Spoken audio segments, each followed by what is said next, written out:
Michael's still chasing that miracle patent. Some fantasy about solar conductivity or something, she laughed, clutching a champagne flute like it was a microphone, her voice just loud enough to cut through the hum of the gala. It was the kind of laugh that demands agreement, not amusement. Forced, sharp, rehearsed, like she'd been saving that line.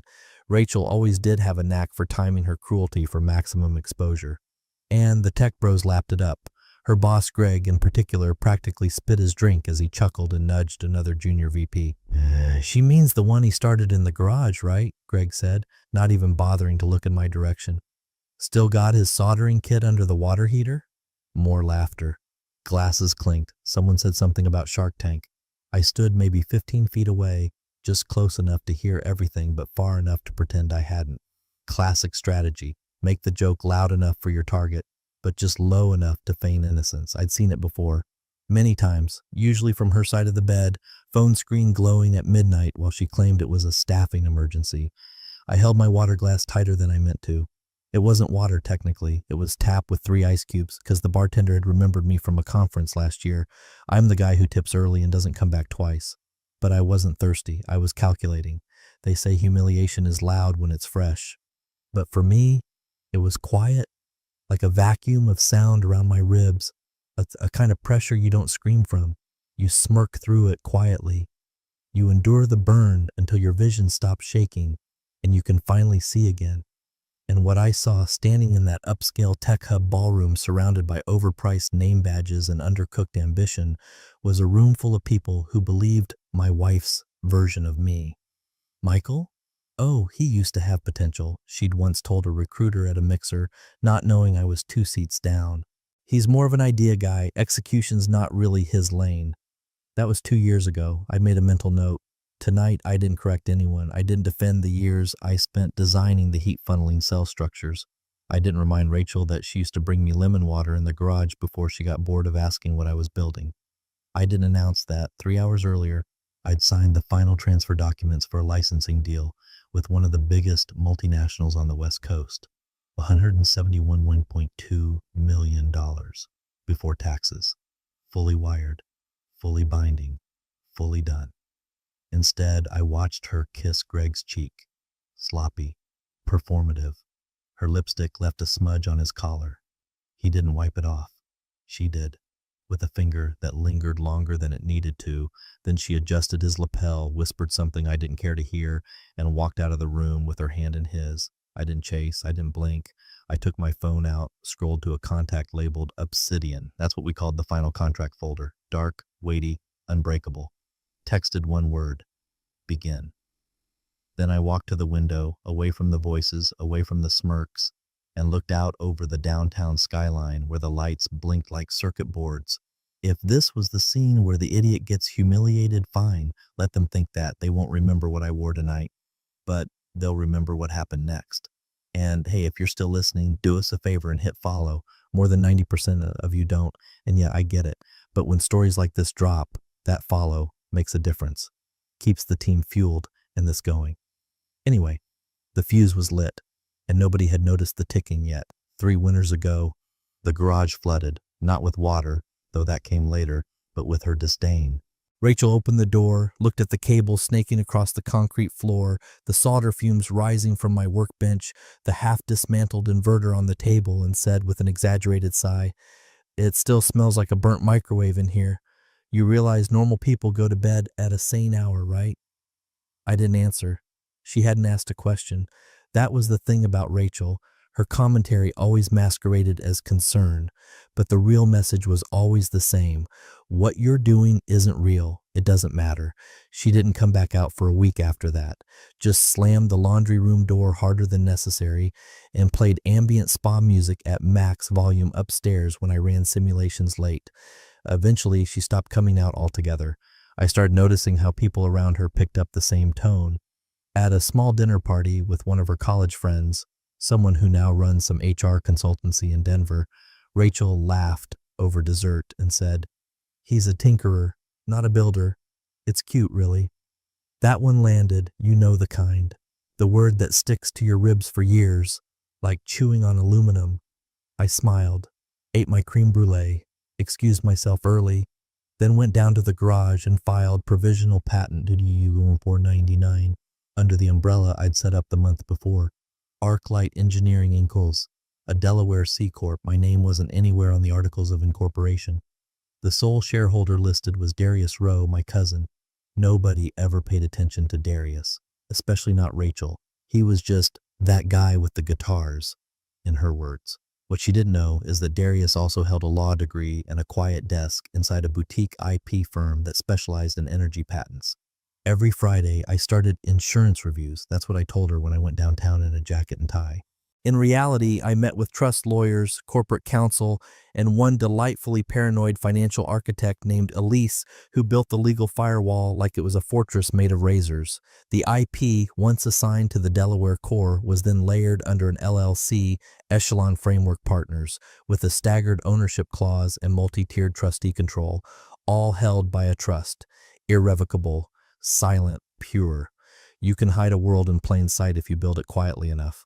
I bought the garage heater myself, wired in a second router, bought the tools through an old business account that Rachel assumed I'd closed, and on Sundays, when she had brunch with Greg and the team, I built prototypes that would eventually power rural clinics with zero loss in conductivity, my miracle cell, the one she thought I'd imagined. We stopped sleeping in the same room about a year into this phase. At first, it was under the pretense of my late nights. Then it was about her sleep hygiene. Eventually, she just moved into the guest room and never returned. I didn't protest. Her absence made the silence easier to think inside. She never once asked what I was building, not seriously. Once, in a moment of forced politeness, she poked her head in and said, "Still working on that solar thing?"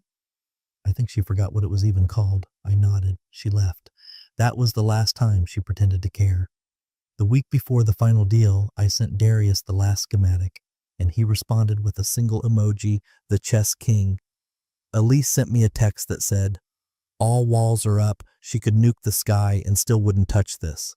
Funny how none of this started with rage, no explosive arguments, no discovered texts, no drama, just a long, cold string of condescension, quiet enough to pretend you didn't notice, but corrosive enough to change the shape of a man. By the time she was toasting her fresh start, I'd already erased her from every corner of the empire she thought didn't exist. She hadn't lost yet, not officially, but every piece on the board that mattered had already moved. The restaurant she picked was the kind of place that didn't list prices on the menu and served appetizers on slabs of slate. Very power lunch aesthetic. Every surface polished, every server suspiciously beautiful. Rachel had always liked places where appearances did the talking. She arrived 5 minutes late, of course, flanked by Greg, her boss, her lover, her latest audience, and a thin man with teeth too white for his age. The lawyer. Simon Cale, according to the retainer invoice I'd already reviewed through a quiet mutual contact. He specialized in equitable divisions and had a reputation for turning divorces into demolition jobs. They didn't know I knew about the meeting. They didn't know I knew about the affair either, or that I'd been tracking Greg's little digital trail across 2 burner phones and a suspiciously overactive Venmo account labeled Client Dinners.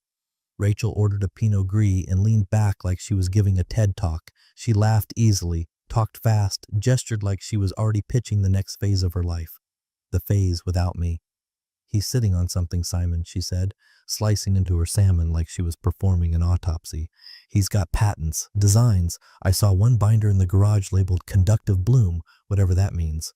He's sitting on gold, I'm telling you." Greg chuckled. He's always been a dreamer, just not much of a finisher.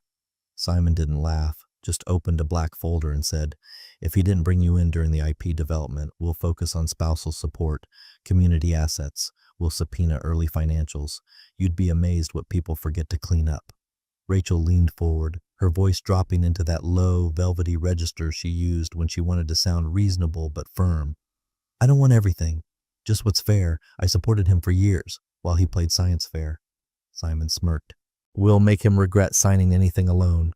Rachel smiled and clinked glasses with Greg. To fresh starts. Across town, I was at Elise's office assigning the final transfer documents. It was done.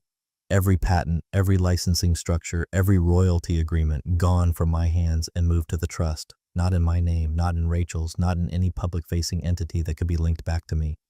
"Timestamp everything," I said to Elise, who was already typing. Done, she replied, sliding the notarized forms into a heavy blue binder. You're officially broke. On paper. I nodded. She's about to sue. Elise raised an eyebrow but said nothing. Lawyers like her don't ask about the personal parts. They just build the blast walls and check for leaks. Mine were sealed 6 months ago. Later that night, I watched the lunch unfold again, not through memory, but through pixels. The server they'd tipped too little turned out to be very chatty when properly compensated. I watched Rachel toss her hair and curl her fingers around Greg's wrist like she was claiming territory. I watched Simon draw lines in his leather folio and sketch out what he assumed was a winning strategy. What none of them understood was that this wasn't a poker game. There were no cards left to flip. Every asset had moved. Every timestamp predated their planned ambush.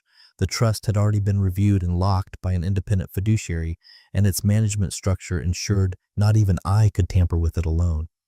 That was the irony. She'd underestimated me so deeply that she never considered I might protect the money from myself, too. Rachel always saw me as cautious, measured, hesitant. What she never saw, because she never really looked, was that I was cautious in the way a loaded weapon is cautious. Quiet, dormant, but never harmless. The next move was hers. I'd already played mine, not in anger, not in panic. In silence, and silence, unlike noise, leaves no fingerprints. She filed on a Thursday morning. I know because I got the text from Simon Cale himself, not a courtesy, but a warning shot disguised as arrogance. Rachel has initiated proceedings. We'll be pursuing discovery on all business-related assets. Expect a formal injunction request by end of day. I was sitting at my desk at the co-working space I'd started using after moving out, not a garage anymore, just a clean, windowed corner with a view of mid-tier skyscrapers and the smell of espresso from the cafe downstairs. Peaceful, clinical. By the time Simon hit send, my legal team had already received the initial complaint through the formal court channel. Our paralegal, Jasmine, flagged it with a subject line I still remember. Ah, she finally did it. We weren't caught off guard, we were bored. Jasmine and Elise had been building the reply packet for 5 months. Every exhibit tabbed, notarized, digitally timestamped, and mirrored across 3 data backups. When I gave the order to begin, it had triggered a workflow across a secure server that auto-generated our response, including pre-written motions, a list of fact witnesses, and one particular folder labeled Asset Isolation Chronology. By noon, our response had been filed. 46 pages, 2 appendices, and an affidavit from the fiduciary officer of the trust.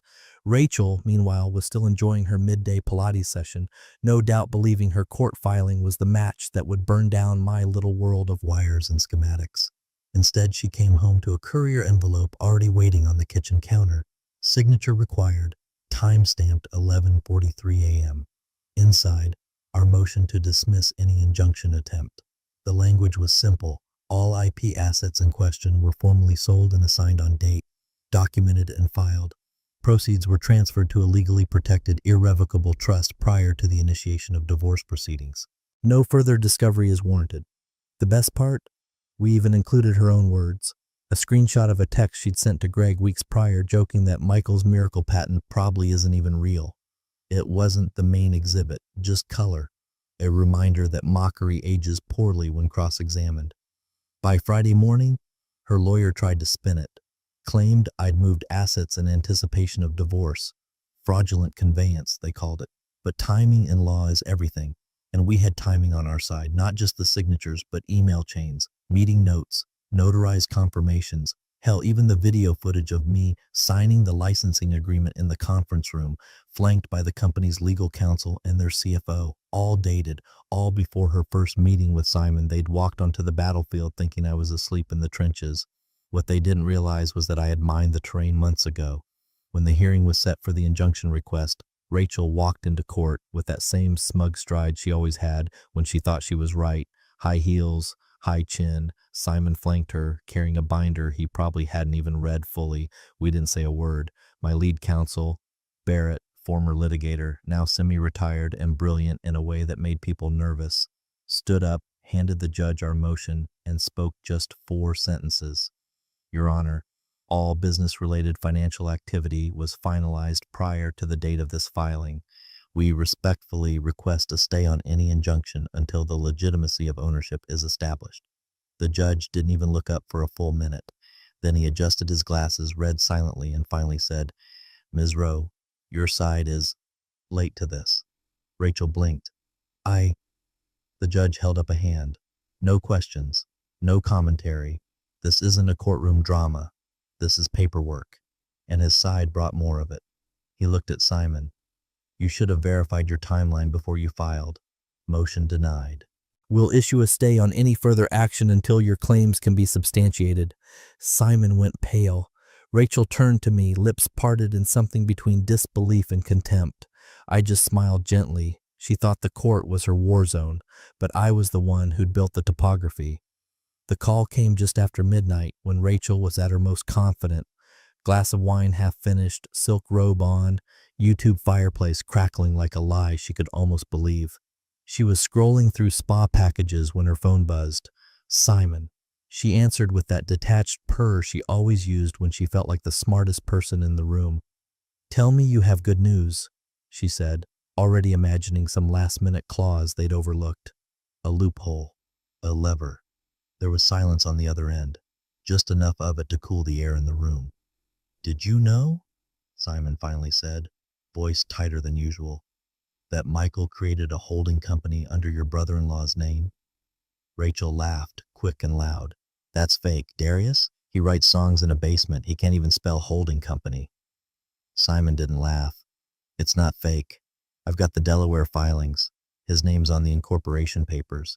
The IP transfers are clean. They're dated months before your filing. Months. We can't touch them. Rachel sat up, the wine glass forgotten on the armrest. You said we had leverage. I said we'd explore avenues. But the trust, Rachel, the trust is something else. It's got 3 independent fiduciaries. One's a financial institution. The documents are ironclad. You're not listed in the trust instrument. You're not even mentioned in the oversight memos. And the money's already moved, structured, partitioned, managed. There was a pause. Rachel's eyes darted around the room like she expected to find a loophole under the coffee table. That can't be legal, she muttered.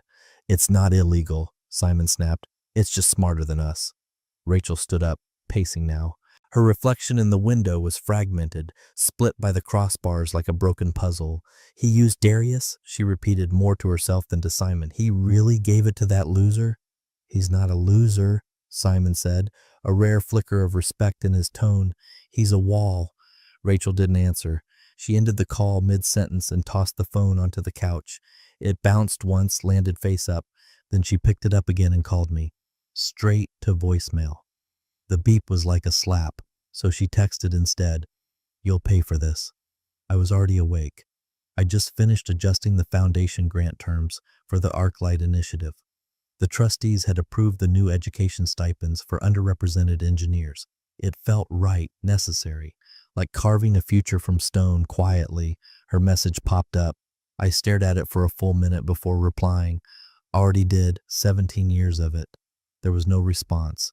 Just the 3 blinking dots that never became a message. Then nothing. That was the moment the cracks started to show.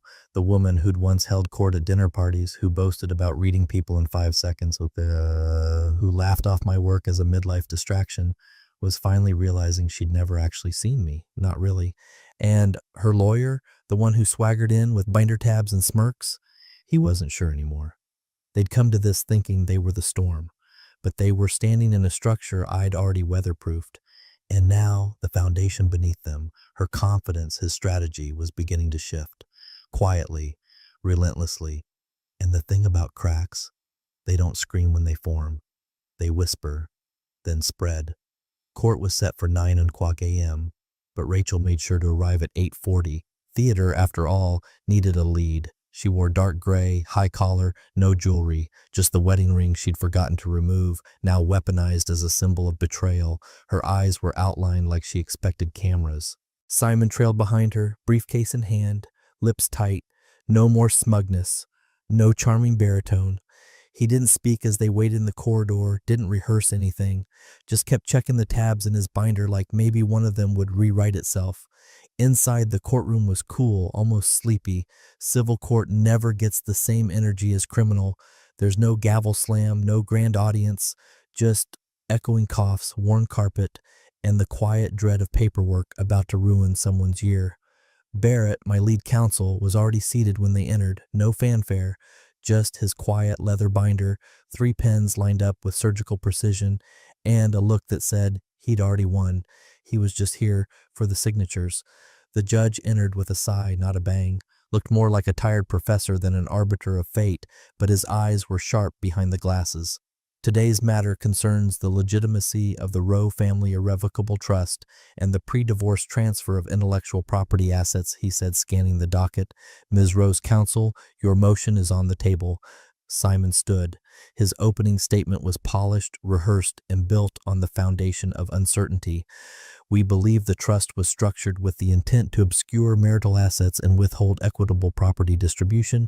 We request discovery access to confirm timing, intent, and beneficiary legitimacy. The judge barely moved. And do you have reason to believe the assets were transferred after the divorce was filed? Simon paused. We believe the timeline is unclear. Barrett stood next, already walking toward the evidence table like a man returning books he'd borrowed months ago. Your Honor, he said, voice clear and dry, we have documentation that establishes a clean pre-divorce timeline for every transfer, including video evidence of the signing, tax records filed through the Delaware Secretary of State, notarized IP transfer agreements, and a statement from the International Energy Licensing Board confirming the final sale. He laid the folders down like bricks, then he added a final sheet. We also have contemporaneous emails between Mr. Rowe and his legal team outlining the trust's creation and the intent to isolate it from all marital accounts. The judge picked up the first page. Silence followed. For 2 full minutes he read. Then, Counsel for Ms. Rowe, you knew these were dated prior to the divorce motion, yes? Simon opened his mouth, closed it, adjusted his tie. The dates appear to predate the motion, yes. However, the judge said, voice clipped. Did you verify them before filing this challenge? Rachel shifted, her heels clicking against the tile as she turned slightly toward Simon. Her face betrayed it for the first time. Doubt. That subtle brow furrow. The blink that lasted a fraction too long. Simon looked at her, then at me. I hadn't moved. I just sat there, hands folded, breathing slow, watching her. Her mouth open. Nothing came out. The judge leaned back. This court does not entertain fantasy fishing expeditions. You filed a challenge without verifying the timeline of asset transfers. That's not strategy. That's sloppiness. He dropped the file onto the bench. Motion denied. Rachel's jaw flexed. Barrett remained standing, waiting. The judge glanced back at me. Mr. Rowe, anything to add? I shook my head. No, Your Honor. Rachel finally looked at me directly. It was the first time she'd really looked.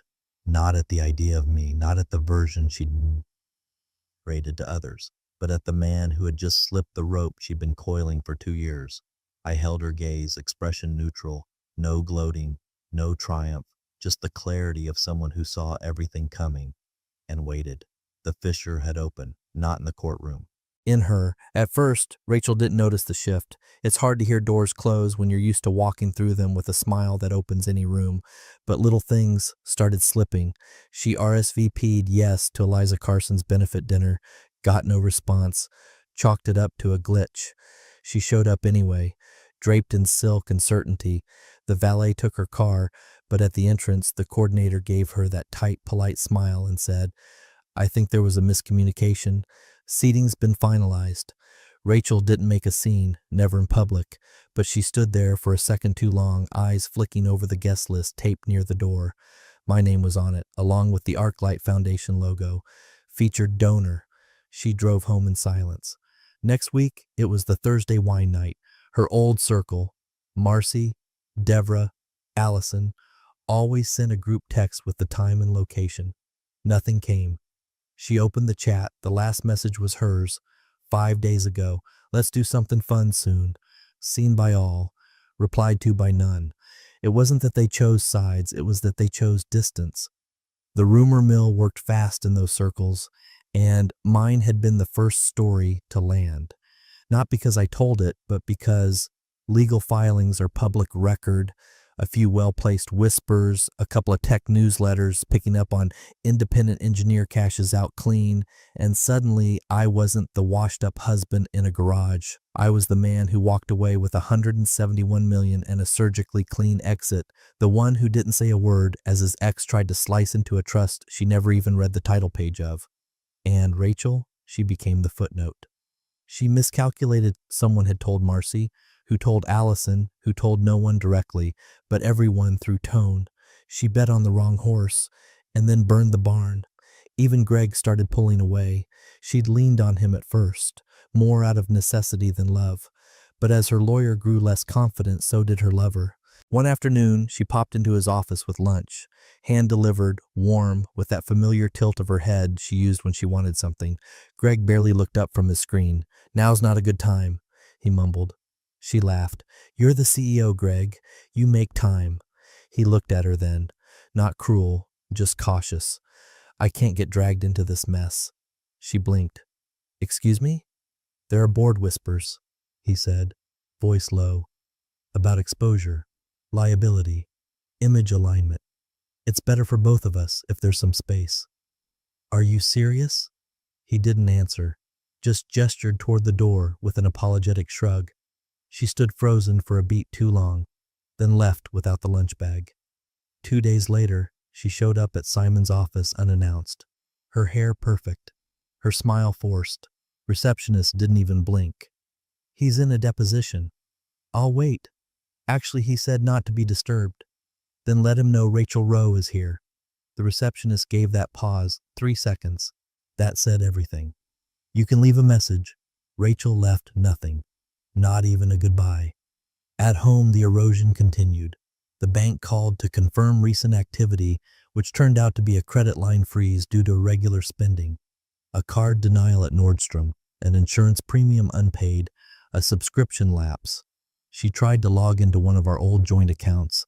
It had been closed 6 months earlier. She texted Simon. No reply. She texted Greg. "Let's talk next week," he sent back. "Things are complicated right now." She didn't text again. Meanwhile, my name was quietly appearing on donation plaques. ArcLight's first round of grants had been awarded, $50K each to 5 underfunded engineering students, with stipends for housing and lab access. Their photos were framed on the foundation's website. No press release, just quiet structure. Rachel scrolled through it one night. No mention of her, not even as a co-founder. Just a silent empire reshaped in her absence. And that's the worst part about erosion. It doesn't fall all at once. It chips. And then, before you even realize you're lighter, you're gone. The meeting was held at a neutral law office. High floor, glass walls, fake civility. Rachel arrived in silence, wearing a blazer that tried too hard to look casual, and sunglasses she didn't remove until she was seated. Her new lawyer, some younger associate from Simon's firm, introduced himself with too much confidence. Probably thought this was his proving ground. Poor kid. I was already seated when they walked in, flanked by Elise and Barrett, calm and unreadable as ever. The conference table was set with waters, pens, and 2 crisp manila folders, one in front of me, one in front of the empty chair across. No smiles, no greetings, just that sharp vacuum of air that happens when both parties realize no one's bluffing anymore. I spoke first. "I wanted to avoid another round of court dates, so this is what I'm offering." I pushed the folder across the table toward her. The condo in San Mateo, the Lexus, 3 months of transitional support equal to her last reported monthly budget. In return, a full release of any future claims, complete with a tightly written NDA that left no room for interpretation or loopholes. No media interviews, no memoirs, no anonymous blogs. She flipped the folder open, eyes skimming the first page like she was searching for the real offer somewhere beneath the insult. "This is insulting," she said, closing it again with exaggerated care. "You're sitting on 9 figures and offering me a furnished apartment and a lease return?" "No," I said, I'm offering you a furnished apartment, a car that's already paid off, and a lifeline that lasts until January. I'm not obligated to offer you anything." Barrett remained still. Elise just nodded once, faintly. Rachel leaned back, crossing her arms. "So this is revenge?" I gave a small smile. "No, this is mercy." "You won't get another offer." Her lawyer cleared his throat. "Ms. Rowe, if I may—" "Don't," she snapped, not taking her eyes off me. He sat back, palms flat on the table. I gave you 17 years, she said, venom behind every syllable. And I gave you silence, I replied. Every time you rolled your eyes at my work, every time you introduced me as between things, every time you treated what I built like it was a failed science project. I didn't raise my voice. I didn't need to. She reopened the folder, trying to regain some semblance of control. Her eyes caught something near the bottom of the second page, a flicker of hesitation. She looked up. My name's misspelled. I nodded. Yeah, since the first draft. She waited. I didn't add anything. You're not going to fix it? I shrugged. Never corrected it, never mattered. That landed. The younger lawyer shifted uncomfortably. It's probably just a... Barrett cut him off. We can amend it if needed, but it won't change the terms. Rachel stared at me, that look she used to give when she still believed she could outmaneuver me with attitude. But something had dulled in her expression. Not sadness, not shock, irrelevance. That's what she saw reflected in my posture, my tone, the cold precision of an offer she couldn't refuse but couldn't stomach. She flipped to the signature page, read the last paragraph twice. Her pen hovered. You built a world I don't exist in, she said finally. No, I said. You opted out the moment you bet against me. Elise passed her a pen. Rachel didn't reach for it. Not yet. She just looked at the contract again, stared at her own name. Misspelled, small, almost like a typo someone stopped bothering to fix. And for the first time since the toast at that gala, she didn't have a comeback. Just the slow, quiet realization that she had been edited out, not erased. That would imply someone still cared enough to delete her. She was just not there anymore. The final motion hit the court docket like a bird against a clean glass window, loud, desperate, and already doomed. Rachel filed it herself this time. Simon had quietly stepped back, citing overextension and prior commitments. Her new lawyer, the eager junior, signed his name to the petition but didn't attend the hearing. It was just her, alone at the plaintiff's table, arms crossed over a navy blazer that looked 2 sizes too tight for the confidence she wanted it to carry. She called it a protective action, dressed it up with big words, fiduciary irregularities, constructive ownership, potential concealment of spousal entitlements. The document was 22 pages long and didn't cite a single statute correctly. The courthouse clerk I knew personally, Rhonda, handed me a copy and said, "She's really going down swinging, huh?" I didn't reply, just nodded, flipped to the signature page, and walked into courtroom C. The judge wasn't the same one from earlier proceedings. This one was older, slower to speak, but with the unmistakable tone of someone who had absolutely no tolerance for bullshit. Rachel stood when called. Her voice didn't waver. She still had that, but the pitch was higher than usual. Urgent. Shrill at the edges. "Your Honor," she began, "I have reason to believe that Mr. Rowe's trust contains marital assets disguised through improper structuring. I'm requesting a court-ordered audit of the trust, including beneficiary review and a financial breakdown of all transfer activity going back 3 fiscal years. The judge didn't move for a while, just read line by line. Then without looking up, he said, "Is the petitioner listed as a beneficiary of the trust in question?" Rachel hesitated. "No, but he..." "Is the petitioner a stakeholder, trustee, legal party to the agreement in any capacity?" "No, but I believe..." The judge finally looked over his glasses. Sharp eyes, tired mouth. "Ma'am," he said slowly, "there's no standing." She blinked. "Excuse me?" "There is no legal foundation for this request. You're not a beneficiary. You're not a stakeholder. You're not listed anywhere in the fiduciary structure. You are, for all legal purposes, an outsider." She stepped forward, voice rising. "But the assets, he moved them right before I filed. Doesn't that mean anything?" "It would," the judge replied, "if you had proof he did so to avoid marital obligations. But he didn't. The transfers predate your filing. The dates have been verified by this court. Twice." Rachel opened her mouth. The judge raised a hand. "No, this court will not be used for fantasy claims. We are not here to indulge hypotheticals rooted in hurt feelings. You were offered a settlement. You declined. You are not entitled to more just because you're unsatisfied with the consequences of your own decisions." The silence that followed wasn't courtroom silence. It was emotional vacuum. The kind of silence where everyone knows someone just lost more than emotion. Rachel didn't sit down, didn't move. I remained seated in the back. I hadn't been asked to speak. I didn't have to. Barrett hadn't even come. There was no point in sending legal firepower to a bonfire that had already consumed itself. After another long pause, the judge signed the denial and dropped the stamped copy onto his bench. Motion dismissed, irrevocably. The bailiff looked at Rachel. "Ma'am?" She turned, didn't meet my eyes, just walked out of the courtroom as if her heels were fighting the tile with every step. Outside, the hallway was empty. No press, no allies, no hand on her back, just the fading echo of her own footsteps, and a file folder full of legal fantasies. It was over, not with a bang, not with a scream, with a flat denial, paper, ink, and a name not worth printing. The ballroom at the Denver Tech Leadership Summit hummed with that strange cocktail of overachievement and undercooked humility, suits with sneakers, lanyards with egos. The kind of place where people network in sentences that begin with, "We just closed Series B." My name was on the program's final slot. Keynote, Michael Rowe, Resilience and Reinvention, Building in the Quiet. I stood behind the curtain, watching the slideshow loop on the stage monitors. Faces of young inventors funded by ArcLight, clips of rural labs lit up with solar conductivity grids I'd mapped out by hand, a montage of things that weren't about me, but had my fingerprints all over them. The host introduced me with a list of credentials I never asked for. Innovator, silent partner in 3 Fortune 500 tech integrations, founder of the Michael Rowe Foundation for Inventive Equity. Applause, flashes from phones.